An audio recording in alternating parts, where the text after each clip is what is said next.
यात्रेने नाही, यात्रेला मुद्द्याने उत्तर देणार. यात्रेची आणि यात्रा काढण्याची मनोबली तर आमची आहे. काँग्रेस आता आमच्या रस्त्यावर येऊ पाहते तर त्यांना काही मुद्द्यांचे उत्तर द्यायला लागतील. मुंबईमध्ये काँग्रेस न्याय यात्रा काढत असेल तर त्यांनी मुंबईवर केलेल्या अन्यायाची जंत्री त्यांच्या न्याय यात्रेच्या रस्त्यावर आम्ही लोकांपर्यंत पोहोचवणार आहोत. जेवढा मुंबईकरांवर अन्याय काँग्रेसने केला तेवढा कोणीच केला नाही आणि त्या स्पर्धेमध्ये आता उद्धवजींचा पक्ष उतरलेला आहे.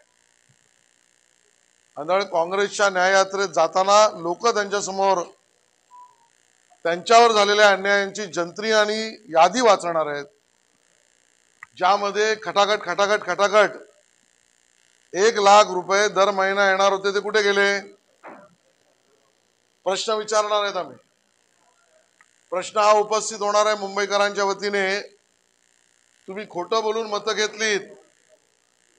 संसदेचं अधिवेशन त्या ठिकाणी सुरू झालं, संपलं, पण संविधान आणि संविधानाच्या विषयात तोंडातून तुम्ही ब्र काढला नाहीत.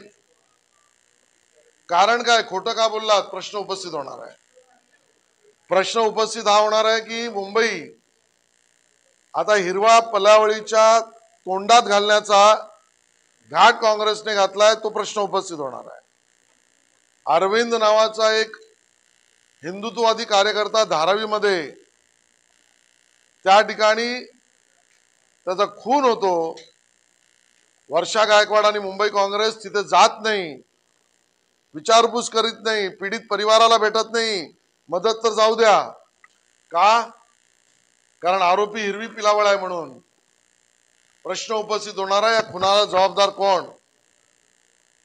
मुंबई मधल्या आमच्या मराठी असलेल्या आणि मूळ मुंबईकर असलेल्या त्या ठिकाणी फेरीवाल्यांवर अन्याय होतोय आणि बाहेरना फेरीवाले आणून बसवले जात आहेत.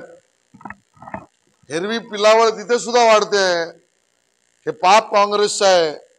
प्रश्न असे उपस्थित होणार आहेत आणि अशा 51 प्रश्नांची मालिका, जशी फटाक्याची माळ लागते तशी 51 प्रश्नांच्या सगळ्या प्रश्नांची माळ या न्याय यात्रेचं स्वागत करेल आणि मुंबईकर जबाब विचारतील मुंबई काँग्रेसला.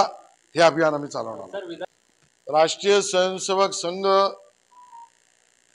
काय करतो, कशी धोरणं असतात, निर्णय काय, कामकाज काय, याच्यावर मी भाष्य करावा एवढा मी मोठा नाही. दोन्ही काम आम्ही करतो.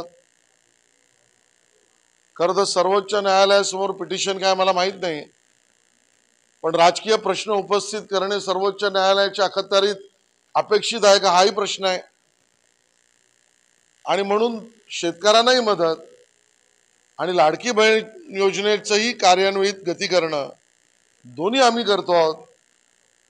पण आमच्या लाडक्या बहिणींना काहीतरी मिळतंय म्हटल्यावर जी काही जळफळाट हा महाराष्ट्र विकास आघाडीचा होतोय ते आता जनतेसमोर येत आहे. बघा, त्यांच्या अंतर्गत पक्षाच्या निर्णय प्रक्रियेवर भाजपने भाष्य करणं टाळलं पाहिजे. मी करणार नाही.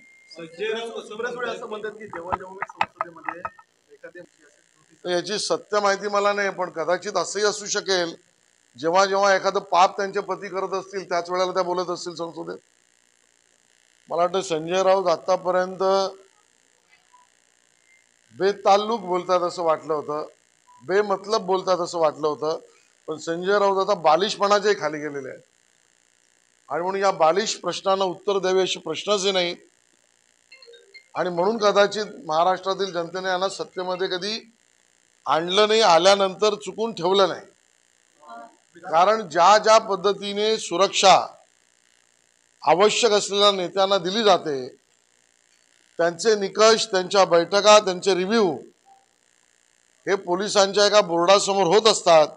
आणि एवढ्याची माहिती संजय राऊत यांना नसेल तर त्यांनी खासदारकीचा राजीनामा द्यावा आणि रामभाऊ म्हाळगी प्रबोधिनीमध्ये नागरिक शास्त्राचा अभ्यास करण्यासाठी स्कॉलरशिप घ्यावी.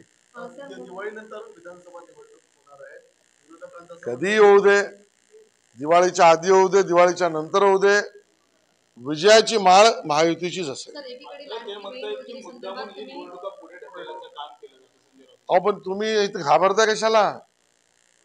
तुमचे माननीय पवार साहेब सांगतात 192 येऊ, 172 येऊ, त्या ठिकाणी काँग्रेस सांगतं आमचं सरकारच येईल, उभाटावाले म्हणतात आमचाच चेहरा चालेल. मग एवढं तुमचं सगळं सोन्यासारखं पिवळं असताना तुम्ही घाबरता कशाला? म्हणजे आयदर तुम्ही म्हणताय सत्य नाही किंवा तुमच्या घाबराटीच्या मागे तुमचा पराभव तुम्हाला दिसतोय, हे तरी स्पष्ट आहे. सर, एकीकडे लाडकी बहीण नाही, वक्तव्य काय मला पूर्ण माहित नाही, पण ही योजना माझ्या माता भगिनींच्या सेवेसाठी आहे.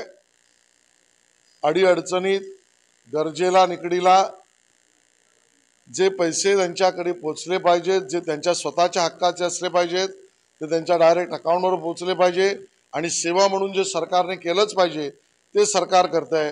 यापेक्षा दुसरा कुठलाही अर्थ त्यातला काढू नये. ह्याच्यापेक्षा दुसरं कोणी बोलत असेल तर ते सरकारी अपेक्षित योजनेचा भाग नाही.